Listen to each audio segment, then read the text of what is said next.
देव भगवान की जय। प्यारे कृष्ण कन्हैया लाल की जय। श्री नारद पुराण। नारद पुराण में प्रसंग चल रहा था श्रद्धा, भक्ति, वर्णाश्रमोचित आचार तथा सत्संग की महिमा। मृकंडु मुनि की तपस्या से संतुष्ट होकर भगवान का मुनि को दर्शन तथा वरदान देना। तो इसका आधा हमने पढ़ लिया था उस दिन। वह केवल शरीर को सुखाना मात्र है।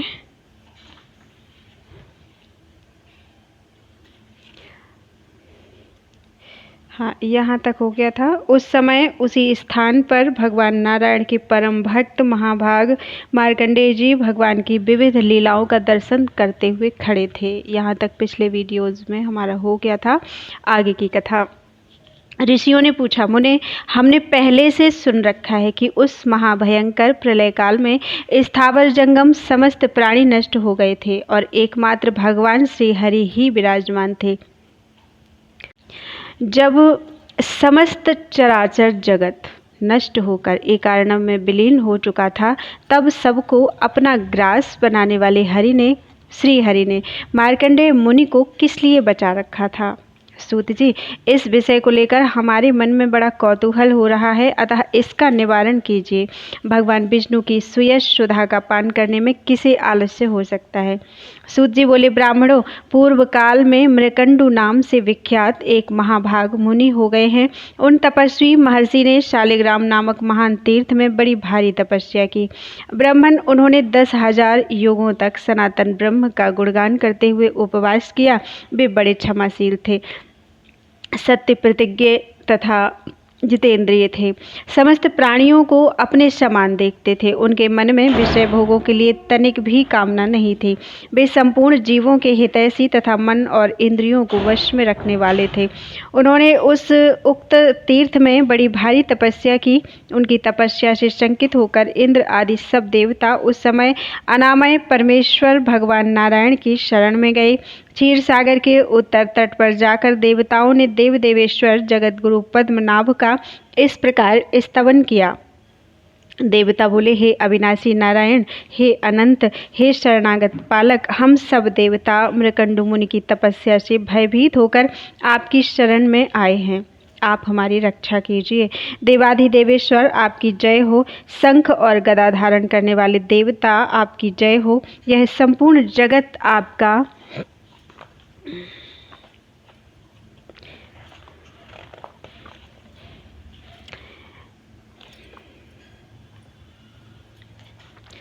स्वरूप है। आपको नमस्कार है। आप ही ब्रह्मांड की उत्पत्ति के आदि कारण हैं। आपको नमस्कार है।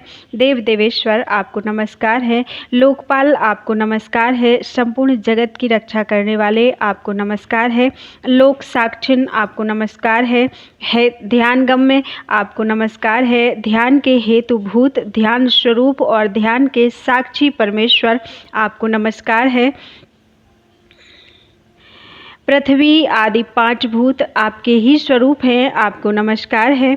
आप सबसे ज्येष्ठ हैं। आपको नमस्कार है। आप शुद्ध स्वरूप हैं, निर्गुण हैं तथा गुण रूप हैं। आपको नमस्कार है। निराकार, साकार तथा अनेक रूप धारण करने वाले आपको नमस्कार है। गौओं तथा ब्राह्मणों के हितैषी आपको नमस्कार है। जगत का हित साधन करने वाले सच्चिदानंद स्वरूप गोविंद आपको बार बार नमस्कार है। इस प्रकार देवताओं द्वारा की हुई स्तुति को सुनकर शंख, चक्र और गदा धारण करने वाले भगवान लक्ष्मीपति ने उन्हें प्रत्यक्ष दर्शन दिया। उनके नेत्र खिले हुए कमल दल के समान शोभा पा रहे थे। उनका करोड़ों सूर्यों के समान प्रभाव था। सब प्रकार के दिव्य आभूषणों से वे युक्त थे। भगवान के वक्षस्थल पर श्री वत्स चिन्ह सुशोभित हो रहा था। वे पीतांबर धारण किए हुए थे। उनकी आकृति बड़ी सौम्य थी। वे बाएं कंधे पर सुनहले रंग का यज्ञोपवीत चमक रहा था। बड़े बड़े महर्षि उनकी स्तुति कर रहे थे तथा श्रेष्ठ पार्षद उन्हें सब ओर से घेर कर खड़े थे। उनका दर्शन करके वे संपूर्ण देवता उनके तेज के समक्ष फीके पड़ गए और बड़ी प्रसन्नता के साथ पृथ्वी पर लेटकर अपने 8 अंगों से उन्हें प्रणाम किया। तब प्रसन्न हुए भगवान विष्णु प्रणाम करने वाले इंद्रादि देवताओं को आनंदित करते हुए गंभीर वाणी में बोले। श्री भगवान ने कहा, मृकंडु मुनि की तपस्या से तुम्हारे मन में बड़ा खेद हो रहा है, परंतु वे महर्षि साधु पुरुषों में अग्रगण्य हैं। श्री भगवान ने कहा, देवताओं मैं जानता हूँ मृकंडु मुनि की तपस्या से तुम्हारे मन में बड़ा खेद हो रहा है, परंतु वे महर्षि साधु पुरुषों में अग्रगण्य हैं, अतः तुम्हें कष्ट नहीं देंगे। श्रेष्ठ देवताओं, जो साधु पुरुष हैं वे संपत्ति में हो या विपत्ति में किसी प्रकार भी दूसरे को कष्ट नहीं देते। वे स्वप्न में भी ऐसा काम नहीं करते। सज्जनों, जो मानव संपूर्ण जगत का हित करने वाला, दूसरों के दोष ना देखने वाला तथा ईर्ष्या रहित है, वह इहलोक और परलोक में साधु पुरुषों द्वारा निशंक कहा जाता है। सशंक व्यक्ति सदा दुखी रहता है और निशंक पुरुष सुख पाता है। अतः तुम लोग निश्चिंत होकर अपने अपने घर जाओ। मृकंडु मुनि तुम्हें कोई कष्ट नहीं देंगे। इसके सिवा तुम्हारी रक्षा करने वाला मैं तो हूँ ही, अतः सुखपूर्वक विचरो। इस प्रकार अलसी के फूल की भांति श्याम कांति वाले भगवान विष्णु देवताओं को वर देकर उनके देखते देखते वहीं अंतर्ध्यान हो गए। देवताओं का मन प्रसन्न हो गया। वे जैसे आए थे उसी प्रकार स्वर्ग को लौट गए। भगवान श्री हरि ने प्रसन्न होकर मृकंडु मुनि को प्रत्यक्ष दर्शन दिया। जो स्वयं प्रकाश निरंजन एवं निराकार परब्रह्म है, वही अलसी के फूल के समान श्याम सुंदर विग्रह धारण करके प्रकट हो गए। दिव्य आयुधों से सुशोभित उन पीतांबरधारी भगवान विष्णु को देखकर मृकंडु मुनि आश्चर्यचकित हो गए। उन्होंने ध्यान से आंखें खोलकर देखा, भगवान विष्णु सम्मुख विराजमान हैं। उनके मुख से प्रसन्नता टपक रही है। वे शांत भाव से स्थित हैं। जगत का धारण पोषण उन्हीं के द्वारा होता है। यह संपूर्ण विश्व उन्हीं का तेज है। भगवान का दर्शन करके मुनि का शरीर पुलकित हो उठा। उनके नेत्रों से आनंद के आंसू झरने लगे। उन्होंने पृथ्वी पर दंड की भांति गिरकर उन देवाधिदेव सनातन परमात्मा को प्रणाम किया। फिर हर्षजनक आंसुओं से भगवान के दोनों चरण पखारते हुए वे सिर पर अंजलि बांधे उनकी स्तुति करने लगे। मृकंडु जी बोले, परमात्म स्वरूप परमेश्वर को नमस्कार है, जो पर से भी अति परे हैं, जिनका पार पाना असंभव है, जो दूसरों पर अनुग्रह करने वाले तथा दूसरों को संसार सागर के उस पार पहुंचा देने वाले हैं। उन भगवान श्री हरि को नमस्कार है, जो नाम और जाति आदि की कल्पनाओं से रहित हैं, जिनका स्वरूप शब्द आदि विषयों के दोष से दूर है, जिनके अनेक स्वरूप हैं तथा जो तमोगुण से सर्वथा शून्य हैं। उन स्तुति करने योग्य परमेश्वर का मैं भजन करता हूँ, जो वेदांत वेद्य और पुराण पुरुष हैं, ब्रह्मा आदि से लेकर संपूर्ण जगत जिनका स्वरूप है, जिनकी कहीं भी उपमा नहीं है तथा जो भक्त जनों पर अनुग्रह करने वाले हैं, उन स्तवन करने योग्य आदि परमेश्वर की मैं आराधना करता हूँ। जिनके समस्त दोष दूर हो गए हैं, जो एकमात्र ध्यान में स्थित रहते हैं, जिनकी कामना निवृत्त और मोह दूर हो गए हैं, ऐसे महात्मा पुरुष जिनका दर्शन करते हैं, संसार बंधन को नष्ट करने वाले और उन परम पवित्र परमात्मा को मैं प्रणाम करता हूँ, जो स्मरण मात्र से समस्त पीड़ाओं का नाश कर देते हैं, शरण में आए हुए भक्त जनों का पालन करते हैं, जो समस्त संसार के सेव्य हैं तथा संपूर्ण जगत जिनके भीतर निवास करता है, उन करुणा सागर परमेश्वर विष्णु को मैं नमस्कार करता हूँ। महर्षि मृकंडु के इस प्रकार स्तुति करने पर शंख चक्र और गदा धारण करने वाले भगवान विष्णु को बड़ी प्रसन्नता हुई। उन्होंने अपनी 4 विशाल भुजाओं से खींचकर मुनि को हृदय से लगा लिया और अत्यंत प्रेम पूर्वक कहा, उत्तम व्रत का पालन करने वाले मुने, तुम सर्वथा निष्पाप हो। तुम्हारी तपस्या और स्तुति से मैं बहुत प्रसन्न हूँ। तुम कोई वर मांगो। सुव्रत तुम्हारे मन को जो अभीष्ट हो वही वर मांग लो। मृकंडु ने कहा, देवदेव जगन्नाथ, मैं कृतार्थ हो गया। इसमें तनिक भी संशय नहीं है, क्योंकि जो पुण्यात्मा नहीं है उनके लिए आपका दर्शन सर्वथा दुर्लभ है। ब्रह्मा आदि देवता तथा तीक्ष्ण व्रत का पालन करने वाले योगी जन भी जिनका दर्शन नहीं कर पाते, धर्मनिष्ठ यज्ञों की दीक्षा लेने वाले यजमान, वीतराग साधक तथा ईर्ष्या रहित साधुओं को भी जिनका दर्शन दुर्लभ है, उन्हीं परम तेजोमय आप श्री हरि का मैं दर्शन कर रहा हूँ। इससे बढ़कर दूसरा क्या वर मांगू। जगत गुरु जनार्दन में इतने से ही कृतार्थ हूँ। अच्युत महापाद की मनुष्य भी आपके नामों का स्मरण करने मात्र से आपके परम पद को प्राप्त कर लेते हैं, फिर जो आपका दर्शन कर लेता है उसके लिए तो कहना ही क्या है। श्री भगवान बोले, ब्रह्मन तुमने ठीक कहा। जन्म हे विद्वान, मैं तुम पर बहुत प्रसन्न हूँ। मेरा दर्शन कदापि व्यर्थ नहीं होगा, अतः तुम्हारी तपस्या से संतुष्ट होकर मैं तुम्हारे यहाँ अंश रूप से समस्त गुणों से युक्त रूपवान तथा दीर्घजीवी पुत्र के रूप में उत्पन्न होऊंगा। मुनिश्रेष्ठ, जिसके कुल में मेरा जन्म होता है उसका समस्त कुल मोक्ष को प्राप्त कर लेता है। मेरे प्रसन्न होने पर तीनों लोकों में कौन सा कार्य असाध्य है। ऐसा कहकर देवदेवेश्वर भगवान विष्णु मृकंडु मुनि के देखते देखते अंतर्धान हो गए। तदनंतर वे मुनि तपस्या से निवृत्त हो गए। बोलो वृंदावन बिहारी लाल की जय। मार्कंडेय जी को पिता का उपदेश, समय निरूपण।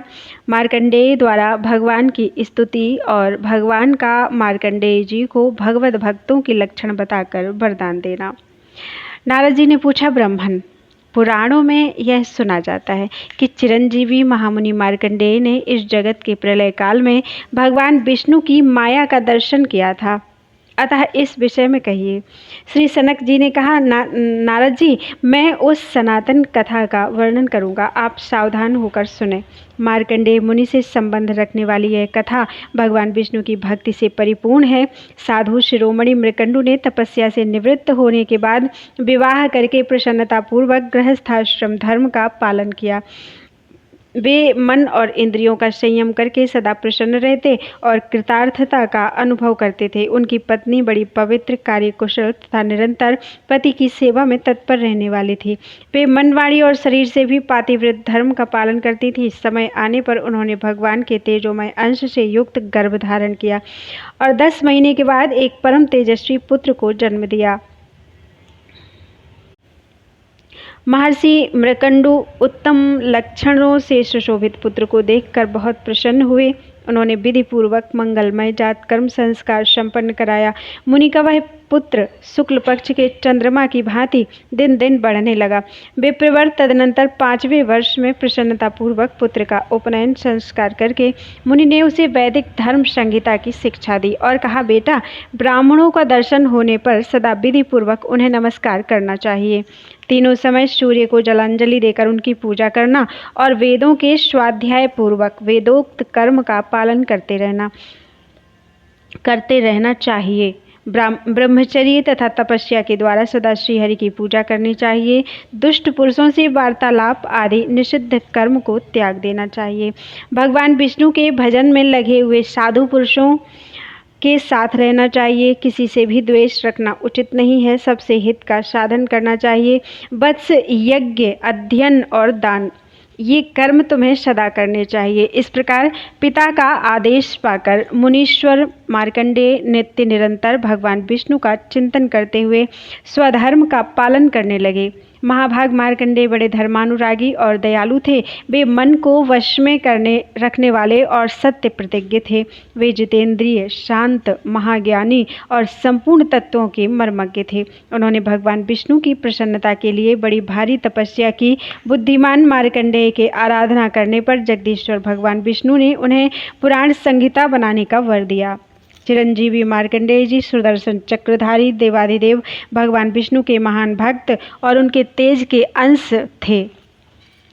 ब्रह्मन, यह संसार जब एकार्णव के जल में विलीन हो गया, उस समय भी उन्हें अपना प्रभाव दिखाने के लिए भगवान विष्णु ने उनका संहार नहीं किया। मृकंडु पुत्र मार्कंडेय बड़े बुद्धिमान और विष्णु भक्त थे। भगवान श्रीहरि स्वयं जब तक सोते रहे तब तक मार्कंडेय जी वहाँ खड़े रहे।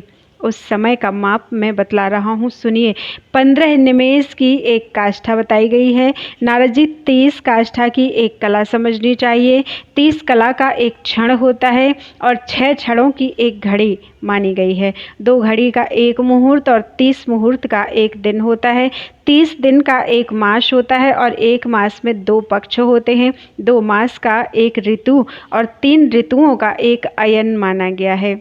2 अयन से एक वर्ष बनता है, जो देवताओं का एक दिन है। उत्तरायण देवताओं का दिन है और दक्षिणायन उनकी रात्रि है। मनुष्यों के एक मास के बराबर पितरों का एक दिन कहा जाता है। इसलिए सूर्य और चंद्रमा के संयोग में अर्थात अमावस्या के दिन उत्तम पितृकल्प जानना चाहिए। 12,000 दिव्य वर्षों का एक दैवत युग होता है। 2,000 दैवत युग के बराबर ब्रह्मा के एक दिन रात्रि का मान है। वह मनुष्यों के लिए सृष्टि और प्रलय दोनों मिलकर ब्रह्मा का दिन रात रूप एक कल्प है। 71 दिव्य चतुर्युग का एक मनवंतर होता है और 14 मनवंतरों से ब्रह्मा जी का एक दिन पूरा होता है। मुने, जितना बड़ा ब्रह्मा जी का दिन होता है उतनी ही बड़ी उनकी रात्रि भी बताई गई है। विप्रवर, ब्रह्मा जी की रात्रि के समय तीनों लोकों का नाश हो जाता है। मानव वर्ष गणना के अनुसार उनका जो प्रमाण है वह सुनो। मुने, 1000 चतुर्युग अर्थात 4000 युग का ब्रह्मा जी का एक दिन होता है। ऐसे ही 30 दिनों का एक मास और 12 महीनों का उनका एक वर्ष समझना चाहिए। ऐसे 100 वर्षों में उनकी आयु पूरी होती है। उनके कालमान के अनुसार उनकी संपूर्ण आयु का समय 2 परार्ध का होता है। ब्रह्मा जी का 2 परार्ध भगवान विष्णु के लिए एक दिन समझना चाहिए। इतनी ही बड़ी उनकी रात्रि भी बताई गई है। मृकंडुनंदन मार्कंडेय जी उतने ही समय तक उस भयंकर एकार्णव के जल में भगवान विष्णु की शक्ति से बलवान होकर सूखे पत्ते की भांति खड़े रहे। उस समय वे श्रीहरि के समीप परमात्म तत्व का ध्यान करते हुए स्थित थे।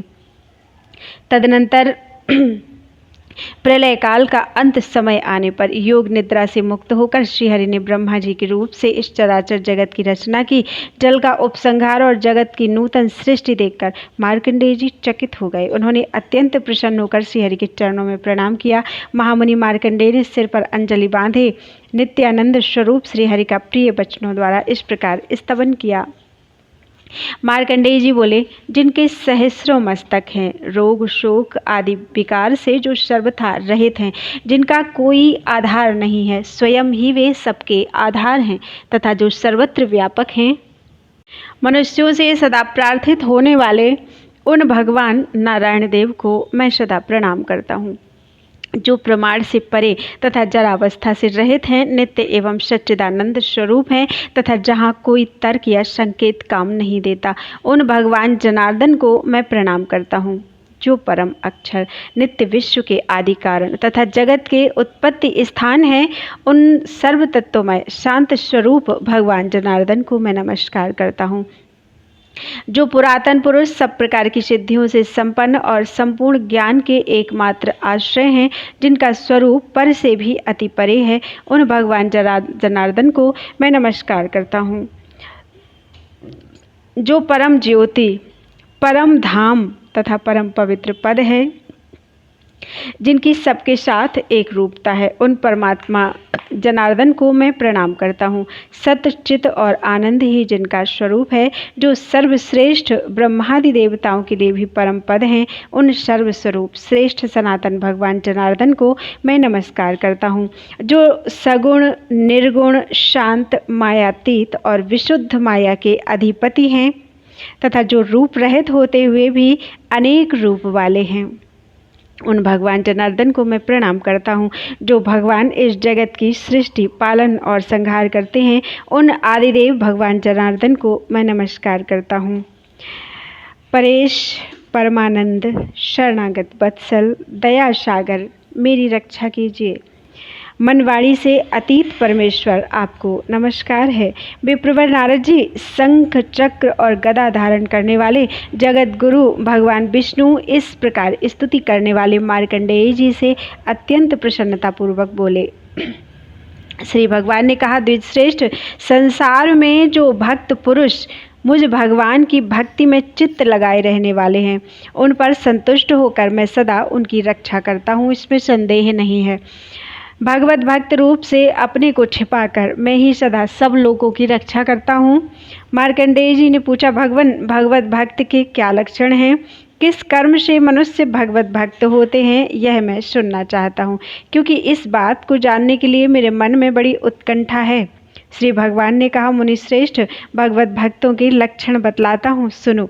उनके प्रभाव अथवा महिमा का वर्णन करोड़ों वर्षों में भी नहीं किया जा सकता। जो संपूर्ण जीवों के हितैषी हैं, जिनमें दूसरों के दोष देखने की आदत नहीं है, जो ईर्ष्या रहित मन और इंद्रियों को वश में रखने वाले निष्काम एवं शांत हैं, वे ही भगवत भक्तों में श्रेष्ठ माने गए हैं। जो मन, वाणी और क्रिया द्वारा दूसरों को कभी पीड़ा नहीं देते तथा जिनमें संग्रह अथवा कुछ ग्रहण करने का स्वभाव नहीं है, वे भगवत भक्त माने गए हैं। जिनकी सात्विक बुद्धि उत्तम भगवत संबंधी कथा वार्ता सुनने में स्वभावतः लगी रहती है तथा जो भगवान और उनके भक्तों के भी भक्त होते हैं, वे श्रेष्ठ भक्त समझे जाते हैं। जो श्रेष्ठ मानव माता और पिता के प्रति गंगा और विश्वनाथ का भाव रखकर उनकी सेवा करते हैं, वे भी श्रेष्ठ भगवत भक्त हैं। जो भगवान के पूजन में रत हैं, जो इसमें सहायक होते हैं तथा जो भगवान की पूजा देखकर उनका अनुमोदन करते हैं, वे उत्तम भक्त हैं।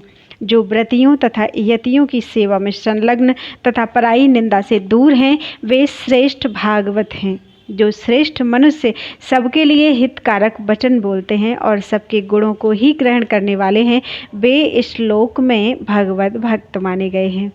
जो श्रेष्ठ मानव सब जीवों को अपने ही समान देखते हैं तथा शत्रु और मित्र में भी समान भाव रखते हैं, वे उत्तम भगवत भक्त हैं। जो धर्मशास्त्र के वक्ता, सत्यवादी तथा साधु पुरुषों के सेवक हैं, वे भगवत भक्तों में श्रेष्ठ कहे गए हैं। जो पुराणों की व्याख्या करते हैं, जो पुराण सुनते हैं और जो पुराण वक्ता में श्रद्धा भक्ति रखते हैं, वे श्रेष्ठ भगवत भक्त हैं। जो मनुष्य सदा गौओं तथा ब्राह्मणों की सेवा करते हैं और तीर्थ यात्रा में लगे रहते हैं, वे श्रेष्ठ भगवत भक्त हैं। जो मनुष्य दूसरों का अभ्युदय देखकर प्रसन्न होते हैं और भगवान नाम का जप करते रहते हैं, वे उत्तम भागवत हैं। जो बगीचे लगाते हैं, तालाब और पोखरों की रक्षा करते हैं तथा बावड़ी और कुएं बनवाते हैं, वे उत्तम भक्त हैं। जो तालाब और देव मंदिर बनवाते हैं, गायत्री मंत्र के जप में संलग्न रहते हैं, वे श्रेष्ठ भक्त हैं। जो हरि नाम का आदर करते हैं, उन्हें सुनकर अत्यंत हर्ष में भर जाते हैं और पुलकित हो उठते हैं, वे श्रेष्ठ भगवत भक्त हैं। जो मनुष्य तुलसी का बगीचा देखकर उसको नमस्कार करते हैं और कानों में तुलसी काष्ठ धारण करते हैं, वे उत्तम भगवत भक्त हैं। जो तुलसी की गंध सूंघ कर उसकी जड़ के समीप की मिट्टी को सूंघ कर प्रसन्न होते हैं, वे भी श्रेष्ठ भक्त हैं। जो वर्णाश्रम धर्म के पालन में तत्पर, अतिथियों का सत्कार करने वाले तथा वेदार्थ के वक्ता होते हैं, वे श्रेष्ठ भागवत माने गए हैं। जो भगवान शिव से प्रेम रखने वाले हैं, शिव के चिंतन में ही आसक्त रहने वाले हैं तथा शिव के चरणों की पूजा में तत्पर एवं त्रिपुंड धारण करने वाले हैं, वे भी श्रेष्ठ भक्त हैं। जो भगवान विष्णु तथा परमात्मा शिव का नाम लेते रहते हैं तथा रुद्राक्ष की माला से विभूषित होते हैं, वे श्रेष्ठ भगवत भक्त हैं। जो बहुत दक्षिणा वाले यज्ञों द्वारा महादेव जी अथवा विष्णु भगवान का उत्तम भक्ति से यजन करते हैं, वे श्रेष्ठ भगवत भक्त हैं। जो पढ़े हुए शास्त्रों का दूसरों के हित के लिए उपदेश करते हैं और सर्वत्र गुण ही ग्रहण करते हैं, वे उत्तम भक्त माने गए हैं। परमेश्वर शिव तथा परमात्मा विष्णु में जो संबुद्धि से प्रवृत्त होते हैं, वे श्रेष्ठ भक्त माने गए हैं। जो शिव की प्रसन्नता के लिए अग्निहोत्र में तत्पर, पंचाक्षर मंत्र के जप में संलग्न तथा शिव के ध्यान में अनुरक्त रहते हैं, वे उत्तम भागवत हैं।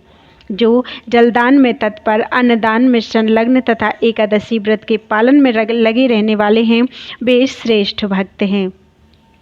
जो गोदान करते हैं, कन्यादान में तत्पर रहते हैं और मेरी प्रसन्नता के लिए सत्कर्म करते हैं, वे श्रेष्ठ भगवत भक्त हैं। विप्रवर मार्कंडेय, यहाँ पर कुछ ही भगवत भक्तों का वर्णन किया है। मैं भी 100 करोड़ वर्षों में भी उन सब का पूरा वर्णन नहीं कर सकता। अतः विप्रवर, तुम भी सदा उत्तम शील से युक्त होकर रहो। समस्त प्राणियों को आश्रय दो, मन और इंद्रियों को वश में रखो, सबके प्रति मैत्री भाव रखते हुए धर्माचरण में लगे रहो। पुनः महाप्रलय काल तक सब धर्मों का पालन करते हुए मेरे स्वरूप के ध्यान में तत्पर रहकर तुम परम मोक्ष को प्राप्त कर लोगे।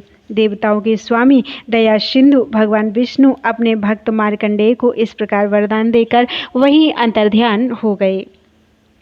महाभाग मार्कंडेय जी सदा भगवान के भजन में लगे रहकर उत्तम धर्म का पालन करने लगे। उन्होंने अनेक प्रकार के यज्ञों द्वारा विधि पूर्वक भगवान का पूजन किया। फिर महाक्षेत्र शालिग्राम तीर्थ में उत्तम तपस्या की और भगवान के ध्यान द्वारा कर्म बंधन का नाश करके परम मोक्ष प्राप्त कर लिया।